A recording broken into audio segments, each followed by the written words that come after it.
Le riz a été domestiqué environ 5-6 000 ans avant notre ère, hein, par nos ancêtres du néolithique, hein, en Asie. Le riz cultivé actuellement.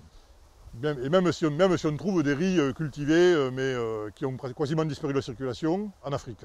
Entre cette période-là et la riziculture camarguaise d'aujourd'hui, il s'est passé un certain nombre d'années, riches en événements qui ont touché l'homme et qui ont permis au riz de se répandre un peu partout dans le monde.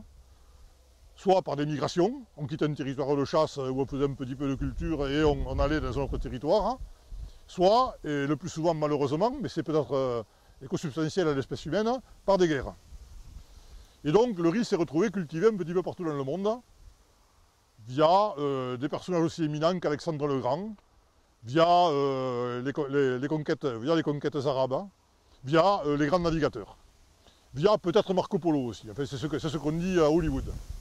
Entre cette période héroïque et la riziculture en France, il s'est passé 8000, 9000 ans, et ce que l'on voit aujourd'hui est le résultat de travaux ou de tentatives d'introduction qui ont été commencées, initiées du temps du roi Henri IV, c'est du moins ce que les textes affirment en Camargue, et qui ensuite sont restés lettres mortes, ça ne devait pas être très rentable, et qui ont repris un petit peu d'activité sous Napoléon III quand le Rhône a été endigué. Et en fait, la riziculture n'a réellement commencé en France méditerranéenne qu'à partir des années 50, suite à la guerre, aux pénuries alimentaires qu'elle a engendrées, et également au flux financier généré par le plan Marshall. Donc cette riziculture en France est relativement récente aussi de la riziculture française dont il faut parler malgré tout, qui est située dans les dom-toms, je pense en particulier à la Guyane, ceci entre parenthèses. Cette riziculture a connu des hauts et des bas depuis une cinquantaine d'années, un peu plus maintenant. Elle a démarré dans les années 50 avec des 30 ou 35 000 hectares rizicultivés en France, en Camargue et dans toute la France du Sud. On en trouvait à Bordeaux, on en trouvait à Perpignan, on en trouvait un petit peu partout dans la France du Sud. Et actuellement, elle occupe environ 20 000 hectares qui sont situés essentiellement en Camargue, c'est-à-dire de part et d'autre, entre les bras du Rhône et de part et d'autre des bras du Rhône. La riziculture camarguaise fait partie d'une riziculture que l'on appelle riziculture de climat tempéré.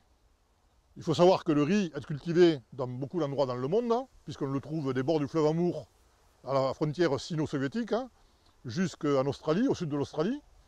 Et on le trouve, on peut le cultiver en bord de mer, comme ici, jusqu'à 2500 ou 3000 mètres au Népal ou à Madagascar. Alors vous imaginez que les ressources génétiques qui sont utilisées pour occuper tous ces biotopes sont beaucoup plus importantes que celles qui peuvent s'adapter aux conditions de la Camargue en particulier ou du milieu tempéré en général. Alors, un petit rappel, je m'excuse pour le jargon que je vais utiliser, le riz on peut le subdiviser en deux sous-groupes. Un groupe qu'on va appeler indica, qui est un groupe qui concerne les variétés de cultures irriguées, donc les pieds dans l'eau, irriguées de climat tropical. Et ensuite le riz japonica, qui est composé de variétés de riz irrigué de climat tempéré, et également de variétés de cultures pluviales, c'est-à-dire de riz qui se cultive comme un blé, ou comme n'importe quelle céréale sèche, tropicale. Donc il y a deux types, indica, japonica. Et ici, vous ne cultivez que du japonica. Et donc il n'y a pratiquement que du japonica qu'il est possible non seulement de cultiver, mais également d'adapter.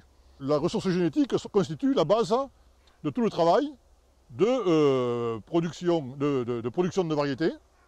Et il est extrêmement important de bien la connaître, et je dirais, et surtout de bien l'utiliser. Alors bien la connaître, effectivement, on essaye, il y a diverses méthodes actuellement qui permettent d'y arriver, tout ce qui est phénotypage, tout ce qui est, mais depuis quelque temps, le génotypage grâce au marquage moléculaire. Le génotypage, c'est la structure intime, la génétique de la variété. Et on a une assez bonne connaissance des variétés qui sont adaptées ici, et qui constituent une petite partie, bien évidemment, de la variabilité des riz au niveau mondial.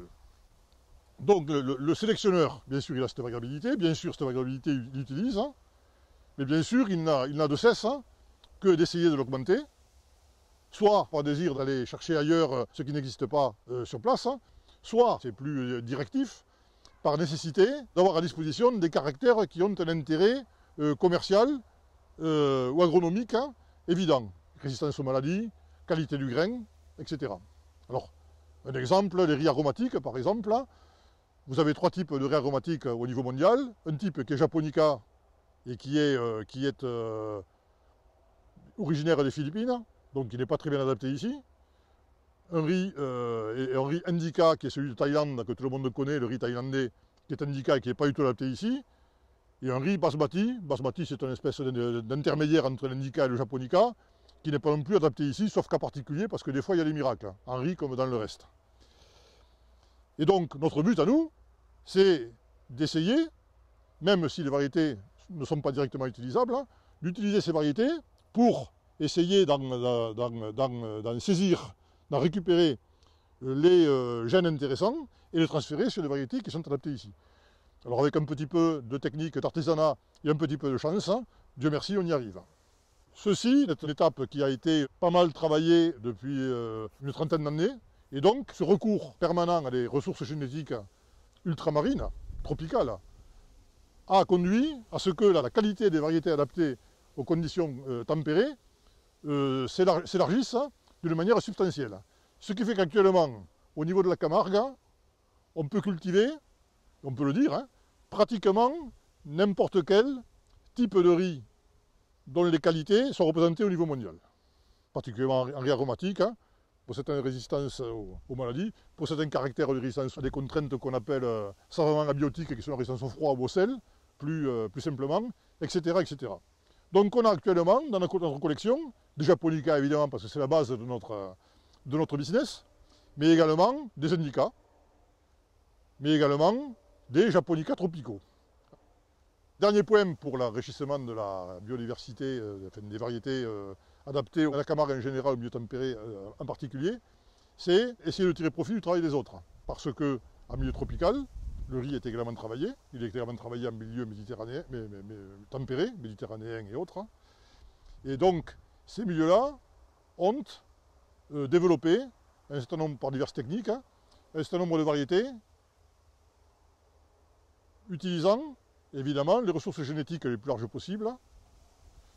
Je cite en particulier le nouveau plan de riz, le New Plant Type, de l'IRRI, qui est le centre de recherche mondialement connu sur le riz, qui a essayé d'obtenir des variétés productives par croisement entre des riz japonica tempérés, qui sont généralement très productifs, et des riz japonica adaptés aux conditions tropicales, qui sont particulièrement les variétés de culture pluviale ou éventuellement de bas-fond. Donc tout ça, évidemment, ça a élargi considérablement la variabilité génétique. Alors, nous, par contre, ce travail-là, on a essayé de le valoriser, on a pris ces variétés, on les a introduites, et aux surprises, parmi ces variétés, il y a des bases génétiques, certaines bases génétiques, présentent une adaptation quasi parfaite à nos conditions. Donc, on peut dire actuellement que, au niveau de la Camargue ou des milieux de la riziculture en milieu tempéré, on peut disposer, pour nos programmes de sélection, d'une richesse génétique quasiment équivalente à celle que l'on rencontre au niveau mondial.